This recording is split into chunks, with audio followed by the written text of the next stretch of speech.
Deep in the waters of the Sea of Cortez, far below the sunlit surface, lurks a creature the locals call the Red Devil.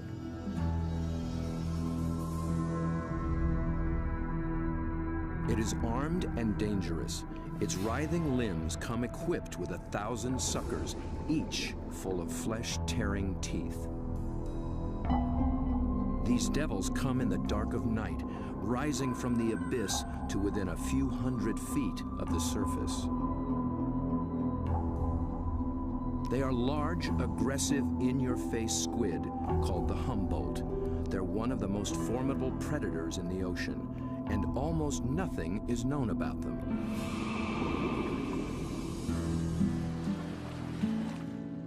To cameraman Bob Cranston, the Humboldt have become an irresistible challenge. He's one of the few who descended into their midst, at depths where others fear to follow. But his last encounter was a close call. It was 3 years ago in these very waters. Bob's goal was to film these beasts up close in the open ocean. The usual white filming lights create a circle of light that acts like a wall, keeping the squid at bay. So Bob descended with red lights that diffuse almost immediately.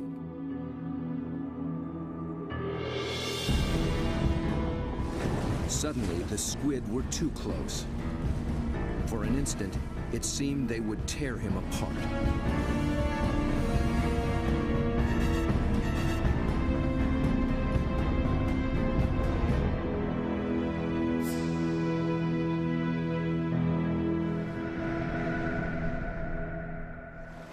It was an intense encounter that only fueled his fascination for the Humboldt. They came right for me with no fear. That got my adrenaline going. Suddenly, I was really interested in everything about these guys. I wanted to meet more of their kind. Squid and their relatives live in every ocean. Getting to know the family will take Bob on quite a journey. And if diving with red devils is anything to go by, he'll need the help of some top-notch guides.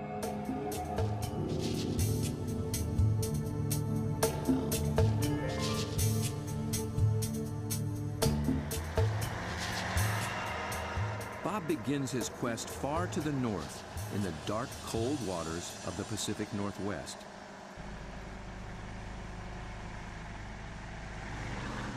In the maze of bays and inlets along the coast of British Columbia, there dwells the giant of its kind, but it's secretive and very hard to find. Bob's asked Dr. Peter Ward for help. Peter is a paleontologist and an expert on the origins of this creature. He has decades of experience in these waters, and there's no substitute for local knowledge. So Bob, I got some maps of the underwater area we're going to go see tomorrow. Cool. And the nice thing about this, these are really high quality side scan sonars, and they give images in great detail. From these, we can pick out caves or dens, really, where the creatures that we seek can be found. Face to face with my camera. Whatever. Bob's been filming underwater for more than 30 years. He's one of the best at very difficult diving. It's a rebreather, a closed circuit rebreather. The CO carbon dioxide is pulled out, add a little oxygen, it comes back and you breathe it. Same as the guys who walked on the moon. Fantastic. It's really cool. I can stay down there with the creatures and film them for as long as I can stand the cold. The water registers 47 degrees. Without a dry suit, a diver could slip into unconsciousness from the cold in just half an hour. Waterproof zipper. Same zipper they use in spacesuits. Only in a spacesuit, I think they pressurize it. In this suit, you get vacuum packed. Get all these fancy lights. I think that one means low. Getting a little warm. Gotta get in the water soon.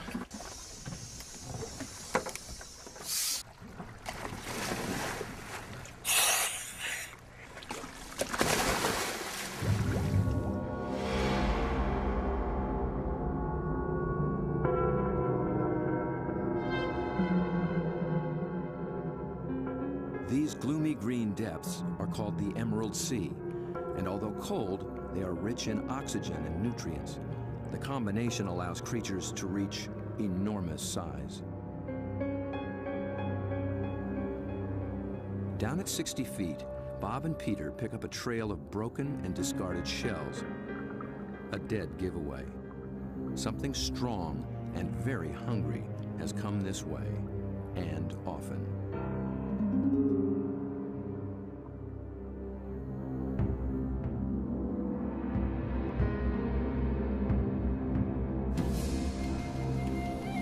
The crab should show more caution. It's up against a devious and determined predator.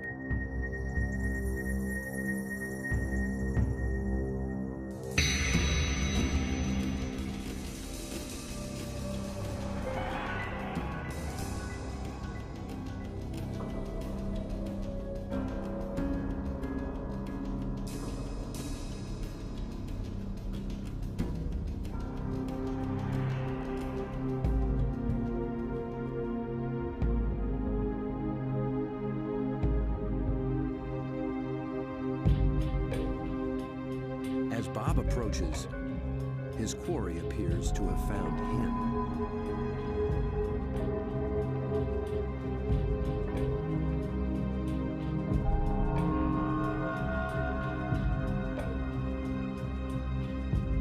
A giant Pacific octopus.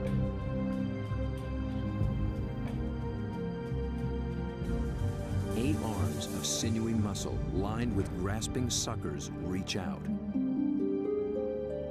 and gently explore the strange intruder.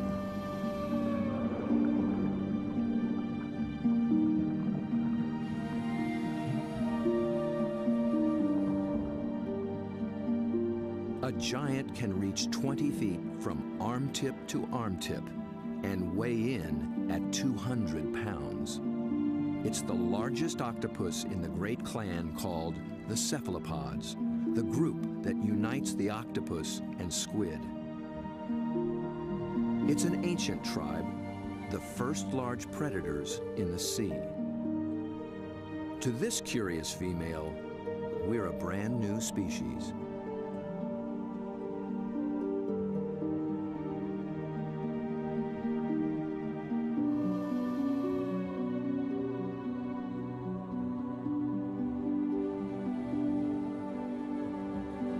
Cephalopod means head-footed, a good beginning in deciphering the octopus's amazing design.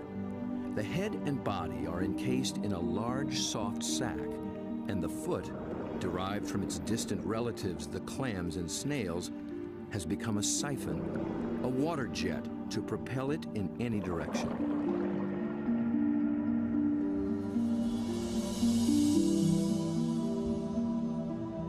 A long time ago, its ancestors were a shell, but the octopus has given that up. Yet for creatures with such tasty flesh, the lack of protection presents a problem. The cephalopod solution? The most extraordinary skin in the animal kingdom. In an instant, it can change color, pattern, and texture. And with no bones to confine its shape, the creature can virtually disappear.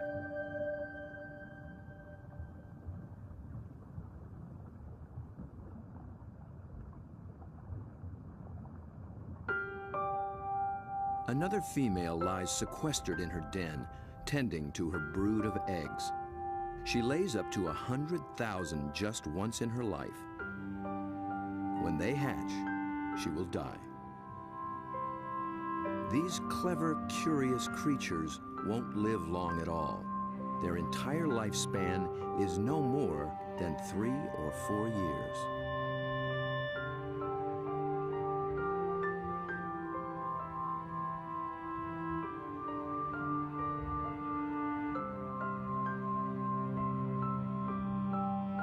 The transparent babies are no bigger than a grain of rice, but within a year, they'll be giants.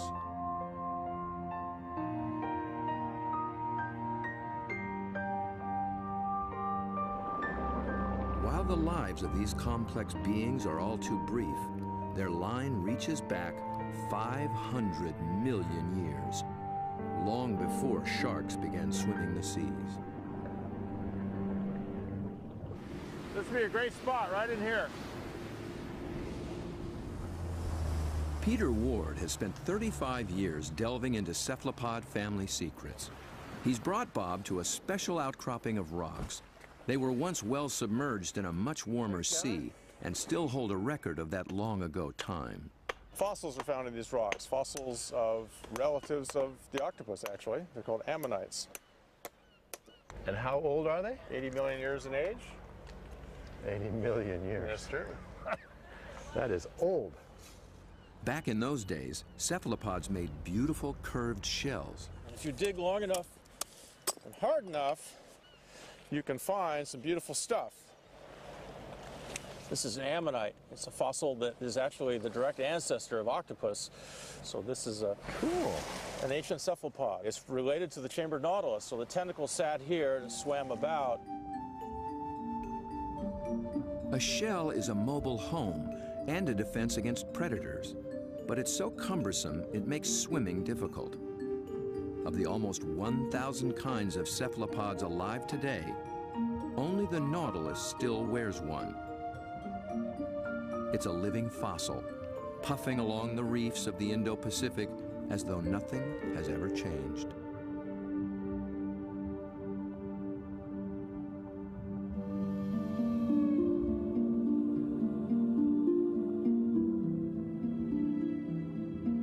Bob returns for one last dive with the octopus.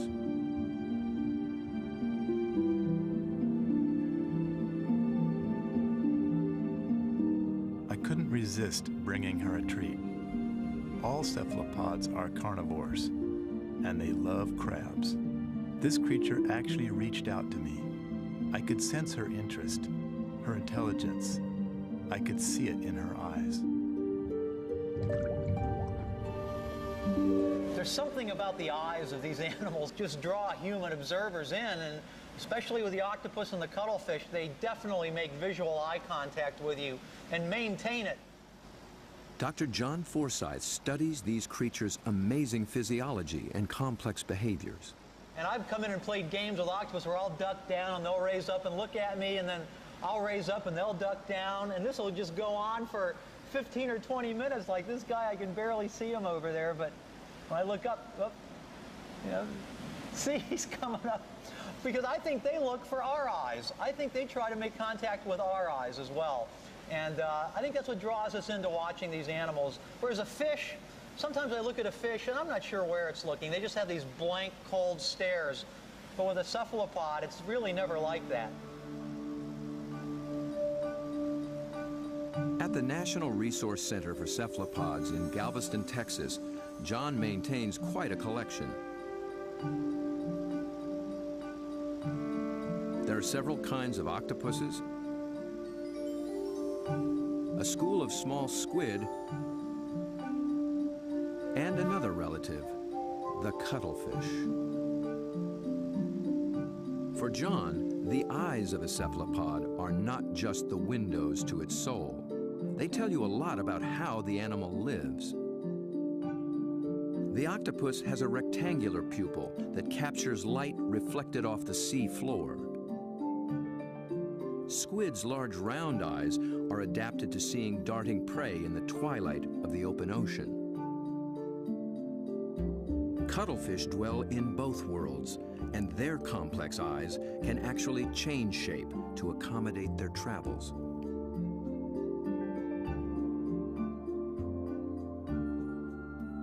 But it's not in their eerie eyes that cephalopods reveal their inner feelings. It's in their remarkable skin.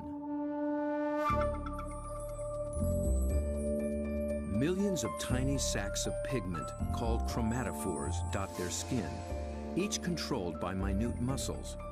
With a little flexing, a cephalopod can flash with rippling bands of color.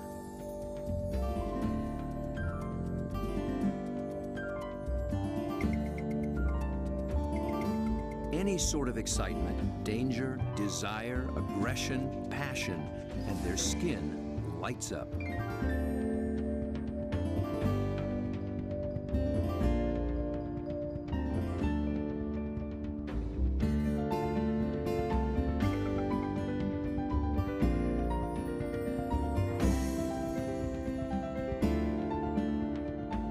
Creatures with no vocal abilities at all, this is the way they communicate, in a language of light and color.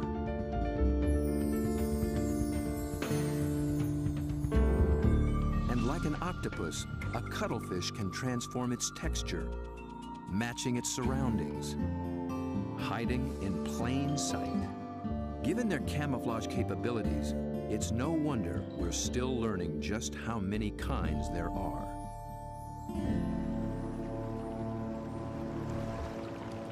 One of the hotspots for new discoveries is the narrow Lembah Strait off North Sulawesi in the island chain of Indonesia.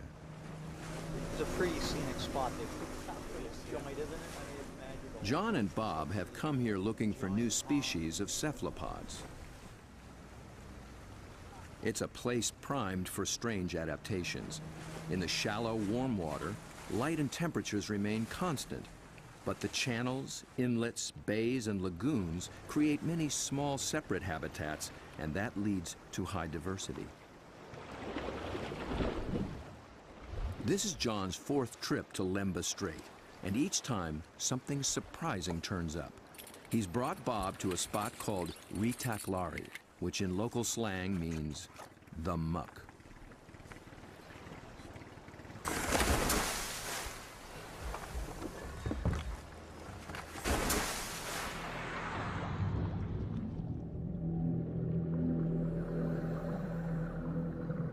At first glance, it's a vast, flat disappointment.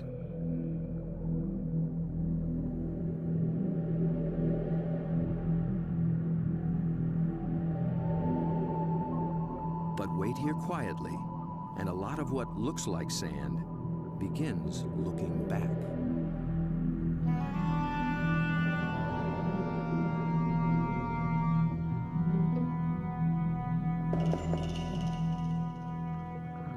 From the still of the muck to the roaring straits, a lot of effort goes into not standing out.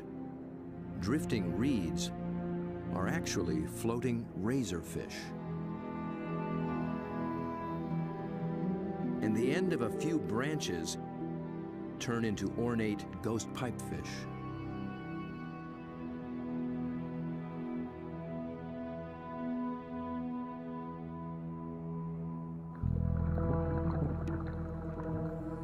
Out in the high-speed tides and swirling eddies, fish work hard to keep their footing, digging into the bottom with spine-like fins. But even creeping along on the seafloor, you still have to make a living.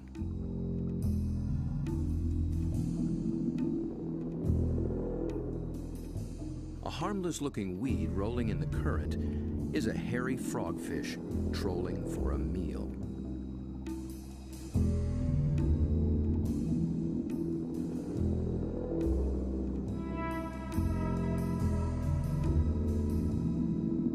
It comes equipped with its own strange lure.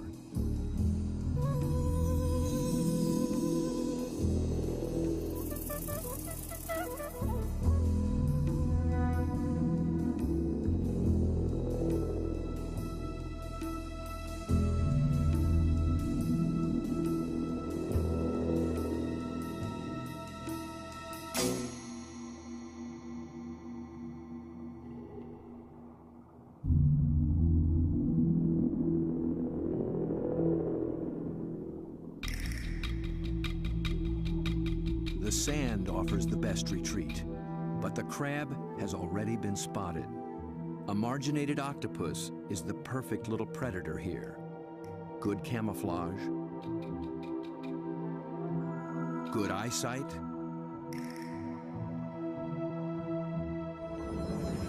good grip.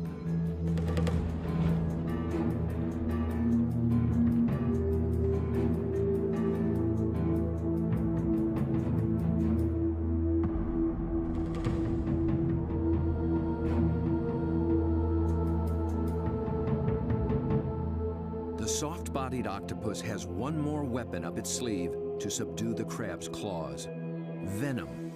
It finds a chink in the crab's armor, injects a neurotoxin, and the struggle is over.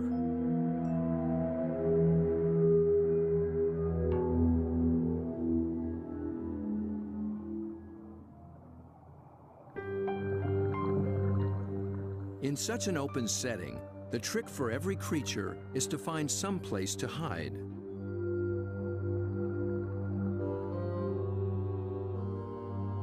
An octopus fits in just about anywhere, and John finds one tucked into a piece of discarded pipe. Perhaps there is something in cephalopod memory that recalls having a shell. Bob and John find this little octopus ambling along with a dark brown bottle tucked under his arms. The bottle turned out to be his home, and he took it with him everywhere. So I thought I'd offer him a new fancy place and see if he's interested in trading spaces.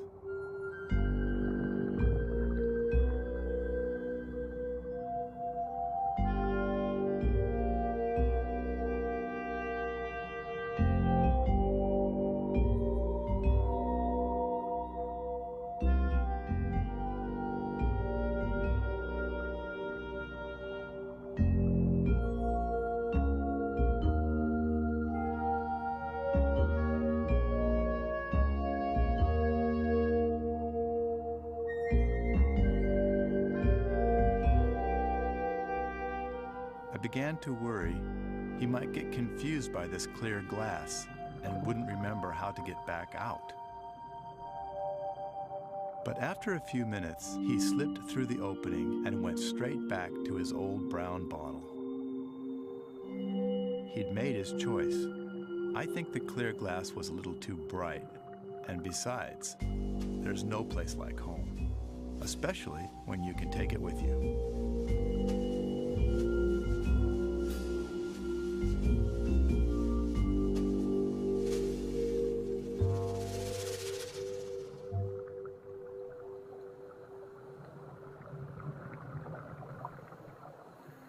In the husks of old coconut shells, they find the pearl-like eggs of one of John's favorite creatures.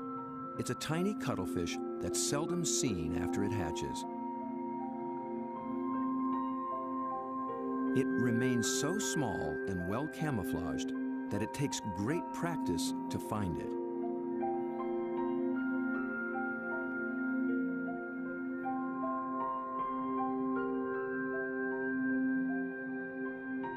Down on the sea floor, it appears to walk across the bright stones, its rippling colors blending in and standing out.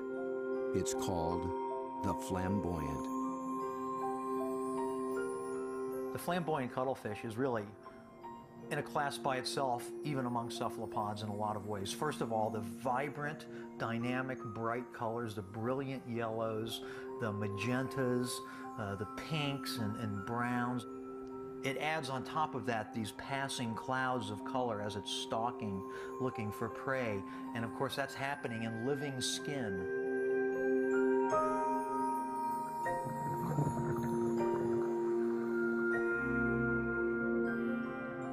A lot of these animals are surprisingly bold. The flamboyant actually seems to like being under the lights. It begins hunting as soon as we start filming.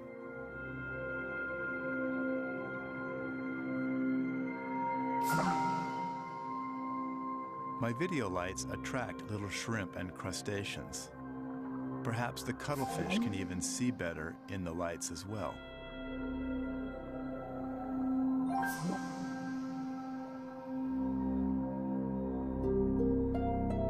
It's only when John sticks out an enormous hand that we see the scale of this little hunter. Next to a 6-foot Humboldt and a giant octopus, it's hard to believe it's one of the family.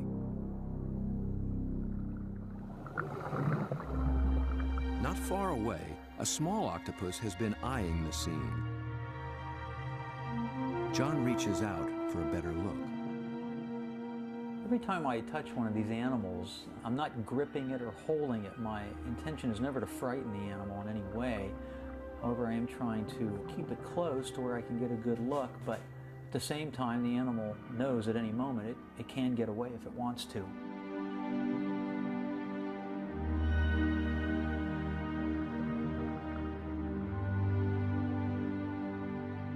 This octopus gets away all too soon. John thinks it may be a brand new species never seen before.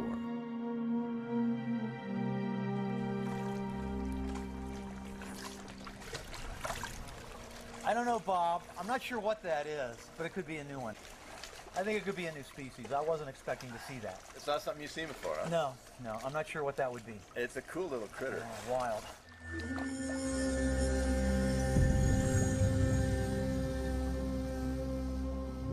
The waters of Sulawesi are full of new discoveries, and one is an octopus designed with a special brand of disguise. It lives in the same waters as the banded sea snake, whose bold stripes announce its potent venom.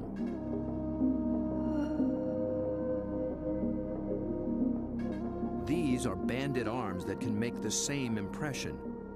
When disturbed, the octopus flashes and intensifies the stripes, becoming a sea serpent, coiled and deadly.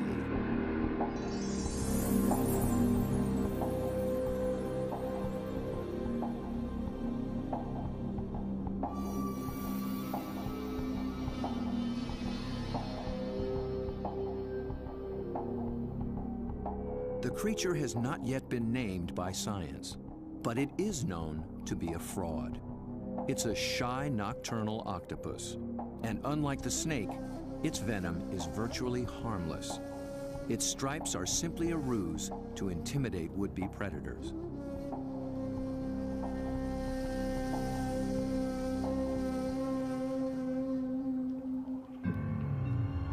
The real killer is a delicate, jewel-toned creature, the blue-ringed octopus. The flashing blue neon is no false alarm. Its poison can immobilize every muscle in the human body. There is no antidote. But all it's really after is a crab.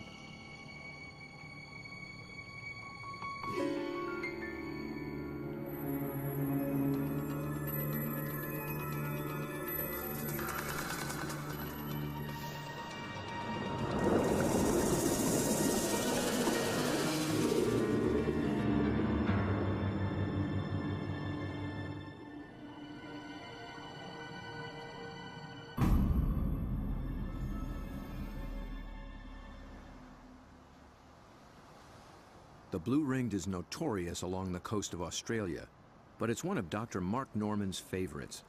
As curator of marine invertebrates at Museum Victoria, his fieldwork in all 7 seas has revolutionized what we know about cephalopods. It's really hard to estimate how many species of cephalopods, or in particular octopuses, we have worldwide, because we're still in the period of discovery. They thought there was about 100 species of octopus in the world, and we've found 150 new species in the last 10 years through the Indian and Pacific Oceans and Australia and up through Asia. And these groups of animals, it's not hard to find new species. Almost everything we touch is new.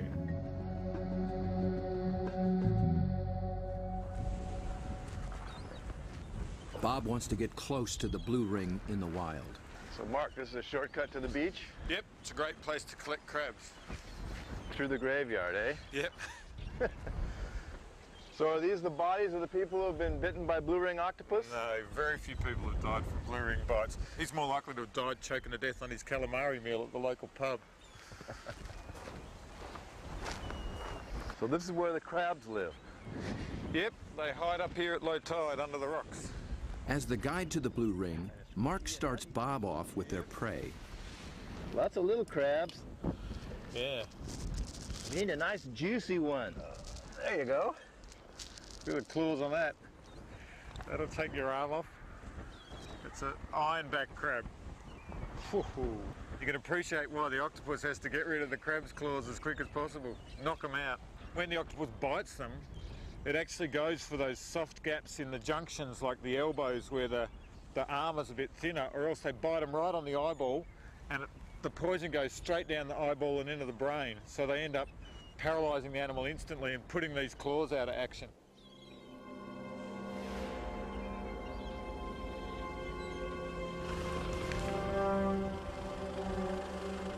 The dive begins after dark, when blue rings are most active. And it's not off some wild, remote beach. The deadly blue ring lives just beneath the town pier.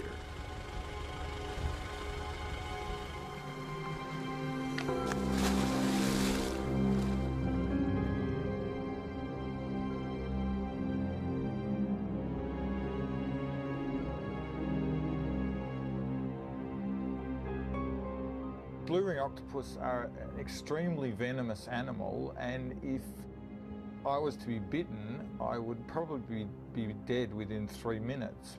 Your body would start stiffening up and you'd lose the capacity to breathe, you'd lose the capacity to wave or walk or run away, you'd run out of oxygen and you'd suffocate.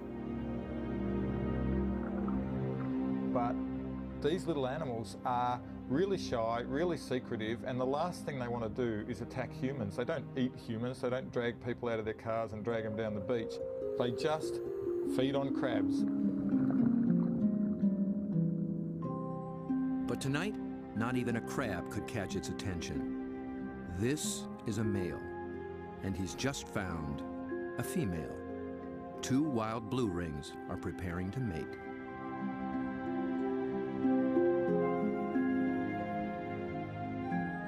They keep their colors subdued to avoid attracting attention, especially from competing males. No flashing their electric blue. A temporary aquarium helps Bob film what happens next.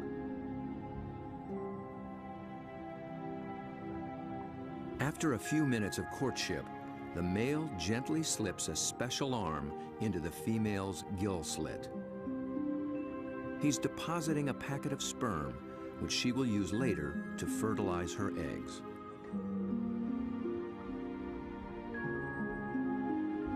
It's the end of their relationship, and most likely the end of his brief life. That was all he needed to accomplish.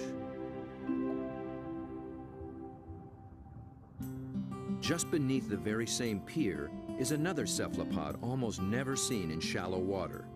New research finds that they too pack a poisonous punch. But their bright little stripes have earned them a harmless nickname, the pajama squid. I think these cephalopods are the closest to the cartoon characters. Their little black and white suits and their little frilly lashes behind their eyes and the yellow on the top of the eyes, they're just straight out of a comic book.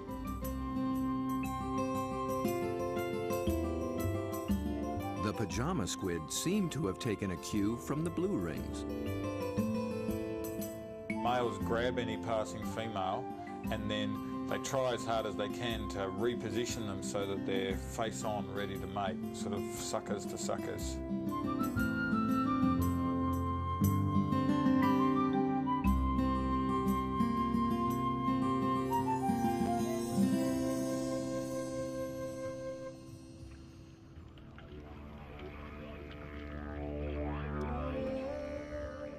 The mating season is also picking up off Australia's southwestern coast.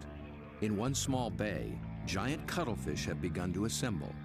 They leave deep water and enter the shallows once a year for 3 to 4 weeks.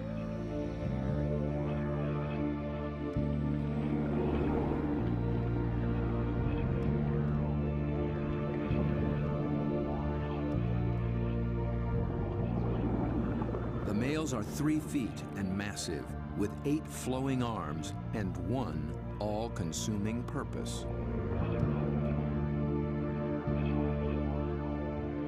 A much smaller female takes refuge in the rocks.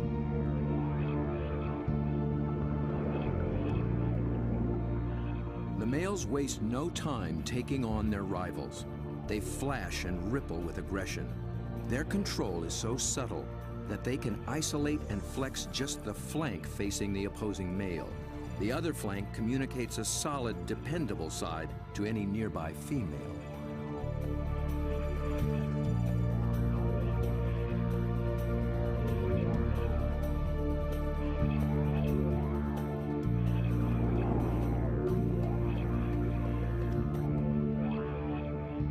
one male has claimed her and takes possession. He'll guard her now, keeping her beneath him until she is ready to lay her eggs. Jules, you around here somewhere?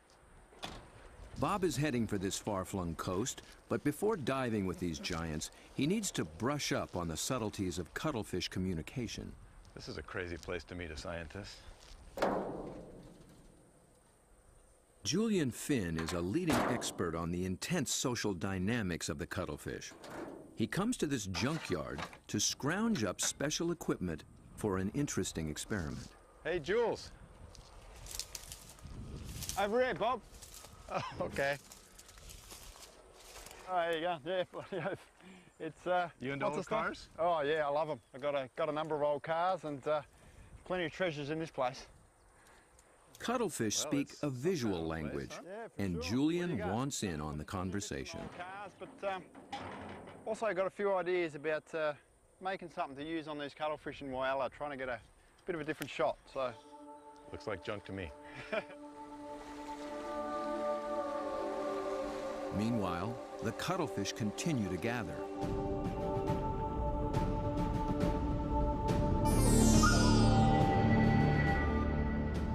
Their complex communication escalates into a kaleidoscope of colors. Opponents toss each other in the rolling tide, and things start getting rough.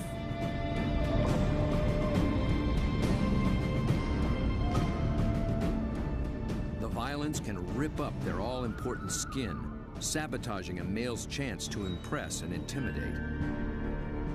And someone's nursing a torn-off tentacle.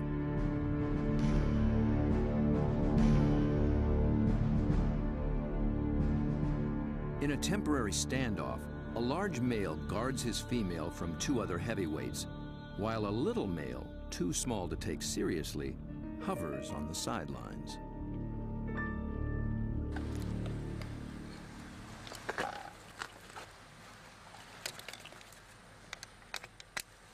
The two males on shore get set to join the fray. well, here you go, Jules. I just wanted you to know that my camera's bigger than yours. Mine's a bit different than yours, sir. Well, yours has a hubcap on the front of it. What I'm hoping to do is film the male's reaction to another male. But instead of having another male there, I'm going to have its reflection. It's when males are the same size that trouble starts, and Julian will present one with its very own reflection. He's studying the displays and the intense competition. He intends to provoke a fight. He approaches a large male who immediately responds.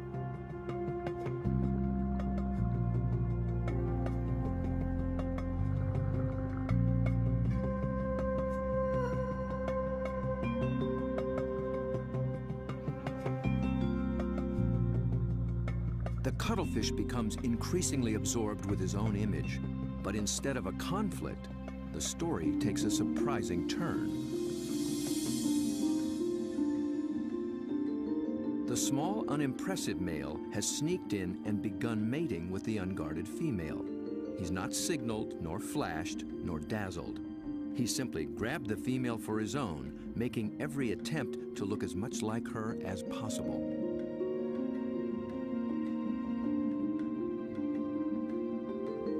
The aggressive male makes no headway with the mirror and finally moves off to resume his duties.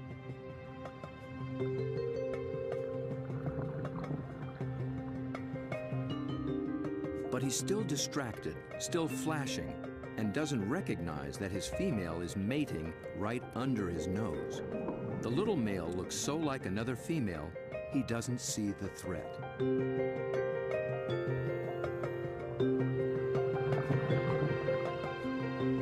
At last, he senses something's wrong and moves in to reclaim his female.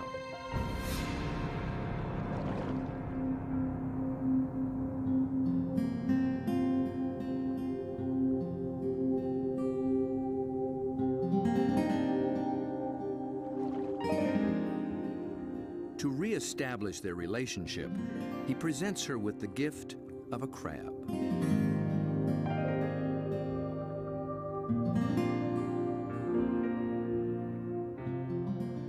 With so much going on in cuttlefish society, Julian will be experimenting for a long time to come.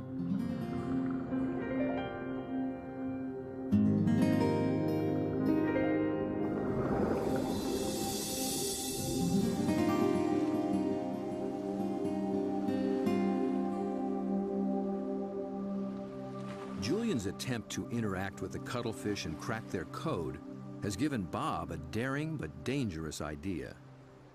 Deep in the waters of Mexico, the mighty Humboldt squid flash their own mysterious signals, and Bob is determined to dive with them again. He intends to engage these aggressive predators by imitating their behavior with a display all his own.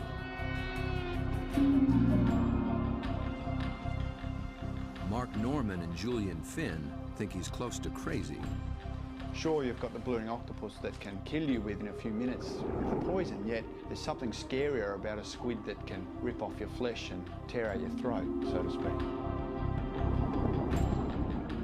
I think you'd be really sensible to work with shark cages with those animals, because the stories I've heard are these massive animals that will effectively skeletonise a cow in a minute because they're such voracious predators.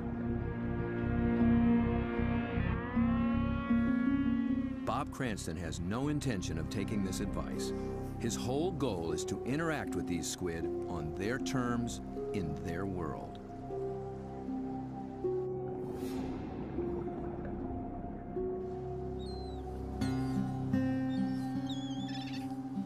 In the small town of Santa Rosalia, on the edge of the Sea of Cortez, being a fisherman takes a certain courage. Lose people every other year. Somebody dies. I had a friend that they found floating in the ocean last year. It's lucky they found him because you know they're carnivorous. They'll eat you. I mean, they will eat you. The squid will eat you. The squid will eat you. If you fall into the ocean, they'll get you with their tentacles. You'll drown, and then they'll, you know, all the rest of them will just eat you.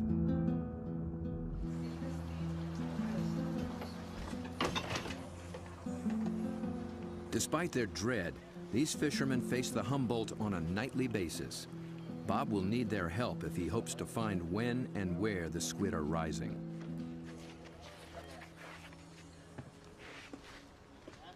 Alberto. When the Humboldt flash on and off, Bob intends to flash right back. Yo no sé. This is a flashlight, big flashlight for squid. We're gonna... Estos loco, see?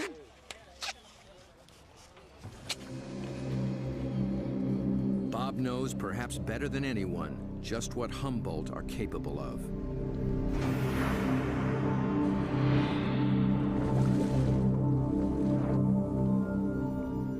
But it's not fear that he feels. It's an intense fascination for such alien creatures in a world so different from our own. For me, there's just something about these animals. Maybe it's because this type of diving in itself is a great challenge. It's hard to work at these depths. I've managed to go down and physically touch these fantastic creatures, but somehow they're the ones that have taken a hold of me.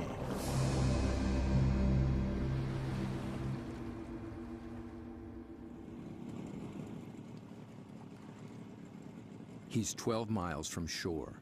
Aside from his assistant cameraman, there'll be no backup down below, and no source of help at all topside. There's not so much as a radio on this little boat. These are small boats. It's a big ocean. There's a language barrier between me and the fishermen who think I'm crazy to dive in the water anyway.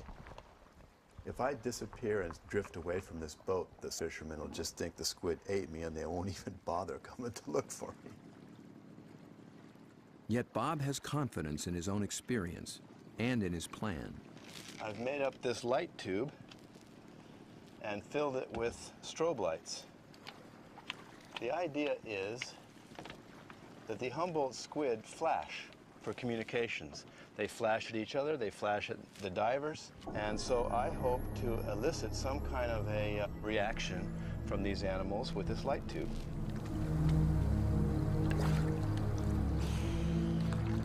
Beneath the boat lies 1,000 feet of open water and sea monsters.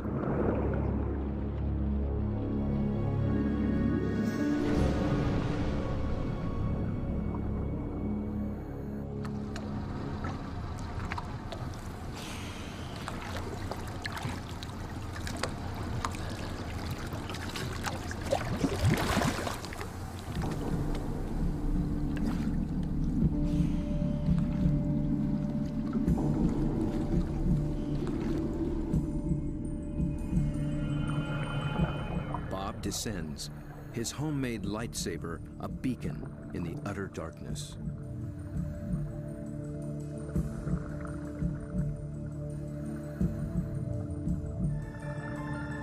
Right away, there's a complete surprise. Mobile arrays. They're seldom seen in a school like this.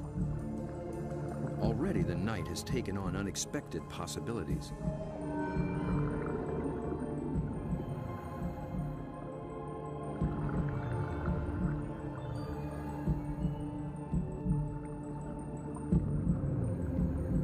With his depth gauge reading 150 feet, Bob figures he's in squid waters. He powers up.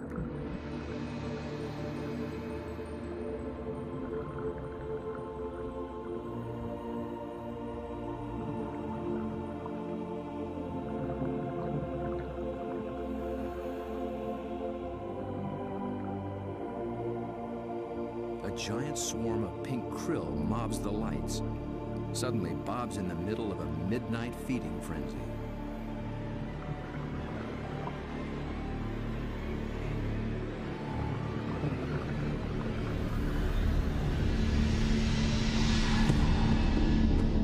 Then, rocketing up from below, Humboldt squid.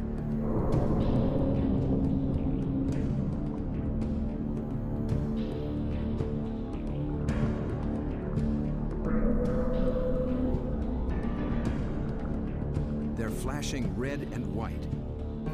Bob tries to get clear of the krill into better visibility. And he's caught the squid's attention.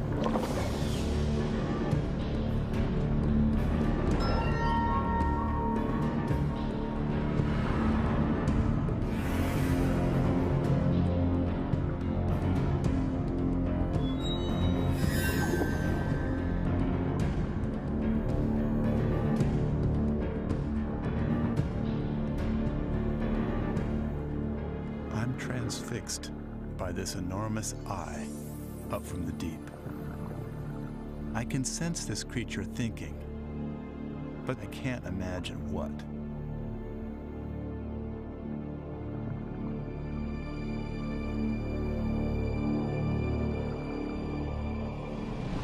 A minute later, contact. The squid grabs hold, testing the light the only way it can.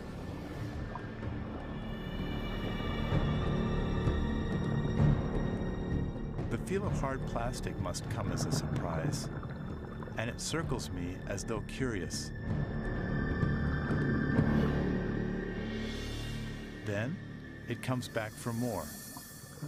This time, the aggression is gone. It just seems interested. Amazing.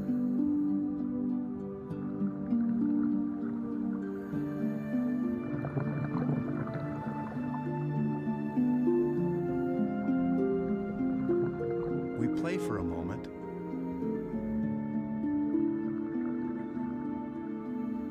Then suddenly, it's over.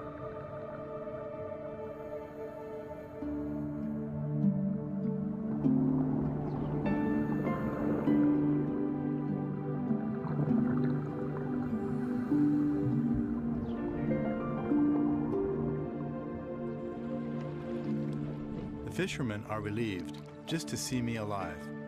But I climb back in the boat, knowing something remarkable has just happened. I danced with the devil down in the deep, and I'm already thinking about the next dive.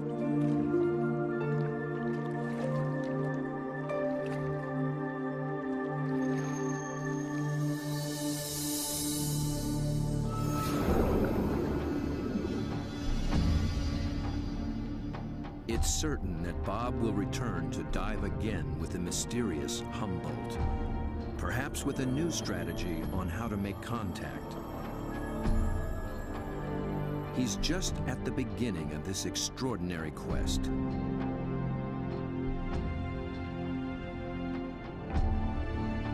But who will he meet next time in the waters below? Friend or foe?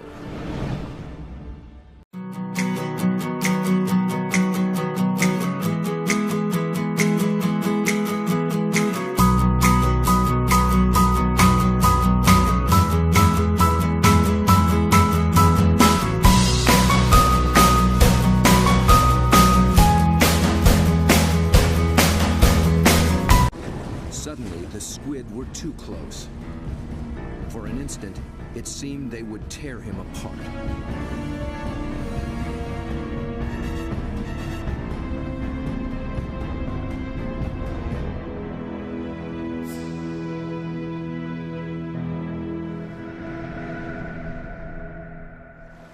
It was an intense encounter that only fueled his fascination for the Humboldt. They came right for me with no fear. That got my adrenaline going. Suddenly, I was really interested in everything about these guys. I wanted to meet more of their kind. Squid and their relatives live in every ocean. Getting to know the family will take Bob on quite a journey. And if diving with red devils is anything to go by, he'll need the help of some top-notch guides.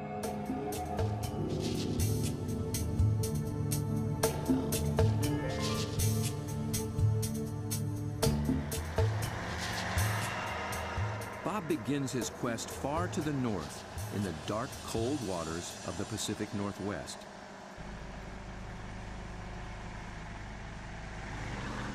In the maze of bays and inlets along the coast of British Columbia, there dwells the giant of its kind, but it's secretive and very hard to find. Bob's asked Dr. Peter Ward for help. Peter is a paleontologist and an expert on the origins of this creature.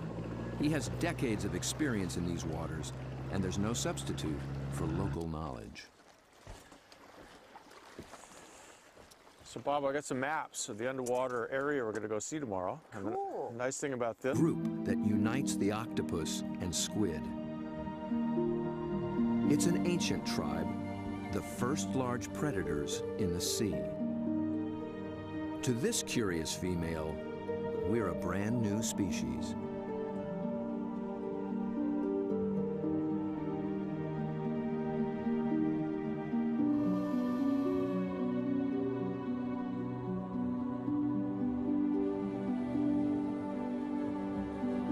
Cephalopod means head-footed, a good beginning in deciphering the octopus's amazing design.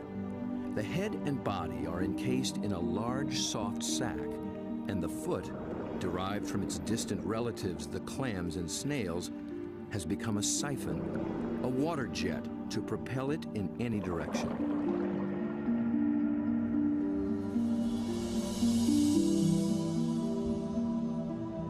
A long time ago, its ancestors were a shell, but the octopus has given that up. Yet for creatures with such tasty flesh, the lack of protection presents a problem. The cephalopod solution? The most extraordinary skin in the animal kingdom. In an instant, it can change color, pattern, and texture. And with no bones to confine its shape, the creature can virtually disappear.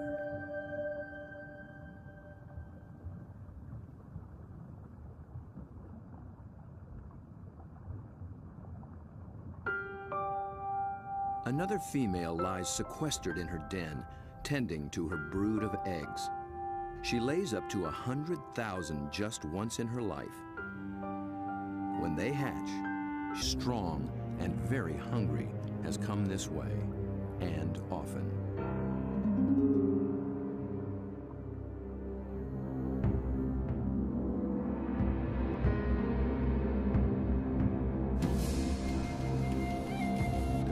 should show more caution. It's up against a devious and determined predator.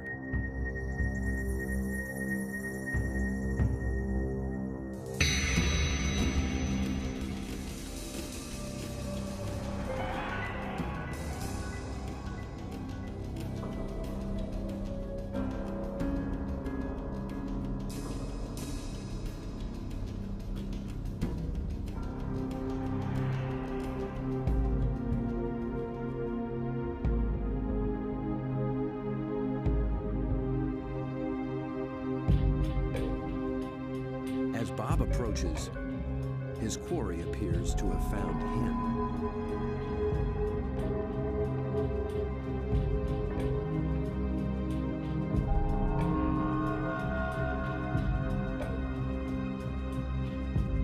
A giant Pacific octopus.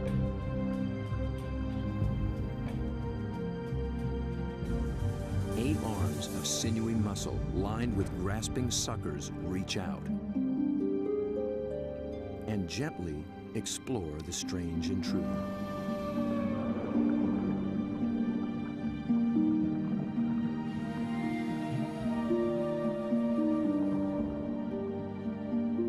A giant can reach 20 feet from arm tip to arm tip and weigh in at 200 pounds. It's the largest octopus in the great clan called the cephalopods. These are really high-quality side-scan sonars, and they give images in great detail. From these, we can pick out caves or dens, really, where the creatures that we seek can be found. Face to face with my camera. Whatever. Bob's been filming underwater for more than 30 years. He's one of the best at very difficult diving. It's a rebreather, a closed-circuit rebreather. The CO carbon dioxide is pulled out, add a little oxygen, it comes back and you breathe it, same as the guys who walked on the moon. Fantastic. It's really cool. I can stay down there with the creatures and film them for as long as I can stand the cold. The water registers 47 degrees. Without a dry suit, a diver could slip into unconsciousness from the cold in just half an hour. Waterproof zipper. Same zipper they use in spacesuits. Only in a spacesuit, I think they pressurize it. In this suit, you get vacuum packed. Get all these fancy lights. I think that one means low. Getting a little warm. Gotta get in the water soon.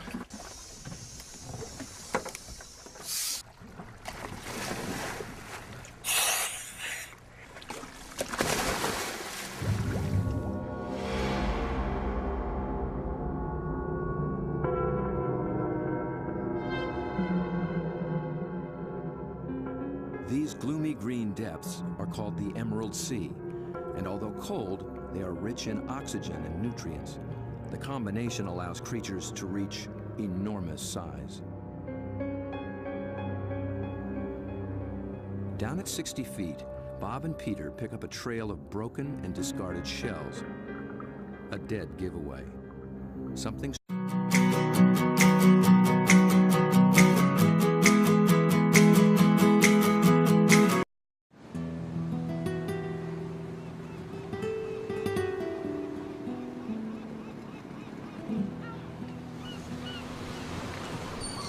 deep in the waters of the Sea of Cortez, far below the sunlit surface, lurks a creature the locals call the Red Devil.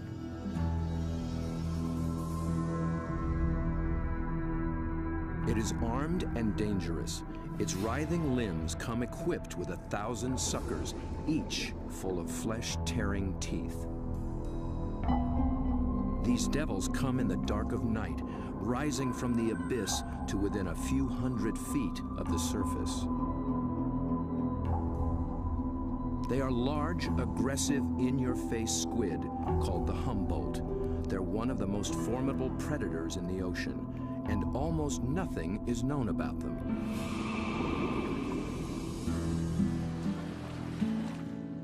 To cameraman Bob Cranston, the Humboldt have become an irresistible challenge. He's one of the few who've descended into their midst, at depths where others fear to follow. But his last encounter was a close call.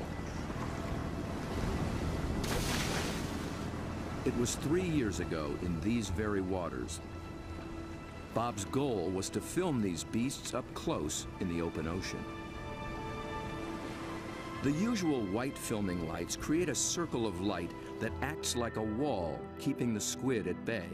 So Bob descended with red lights that diffuse almost immediately.